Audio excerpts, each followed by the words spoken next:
Rais wa Marekani Donald Trump ameripotiwa kupokea medali ya tuzo ya amani ya Nobel kutoka kwa kiongozi wa upinzani wa Venezuela, Maria Corina Machado, katika tukio lililoripotiwa na vyombo vya habari vya Marekani ikiwemo Fox News.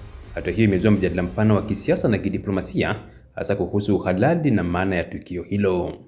Kwa mujibu wa taarifa zilizotolewa, Machado alimkabidhi Trump medali hiyo kama ishara ya shukrani, akisema anastahili kutambuliwa kwa mchango wake katika kuunga mkono harakati za kidemokrasia na shinikizo la kimataifa dhidi ya serikali ya Rais Nicolas Maduro wa Venezuela. Inaripotiwa kuwa Machado aliamua kuachia medali yake mwenyewe kwa Trump kama ishara ya heshima ya kisiasa. Hata hivyo, ni muhimu kubainisha kuwa hatua hiyo haimfanyi Trump kuwa mshindi rasmi wa tuzo ya amani ya Nobel, kwani kwa mujibu wa kanuni za kamati ya Nobel ya Norway, tuzo hiyo haiwezi kuhamishwa wala kugawiwa kwa mtu mwingine. Kisheria na rasmi, Machado bado ndiye mshindi halali wa tuzo hiyo, huku medali hiyo ikibaki kuwa zawadi ya ishara tu. Tukio hilo limepokelewa kwa hisia tofauti. Wafuasi wa Trump wamelitaja kama uthibitisho wa ushawishi wake wa kimataifa, huku wakosoaji wake wakisema ni tendo la kisiasa lenye lengo la propaganda.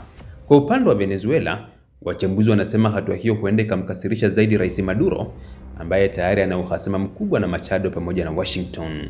Kisiasa, tukio hili linaonekana kama pigo la kiishara kwa serikali ya Maduro, kwani linaonyesha mshikamano wa wazi kati ya upinzani wa Venezuela na uongozi wa Marekani. Aidha, linaongeza mvutano wa kidiplomasia kati ya Washington na Caracas, ambao tayari uko katika kiwango cha chini.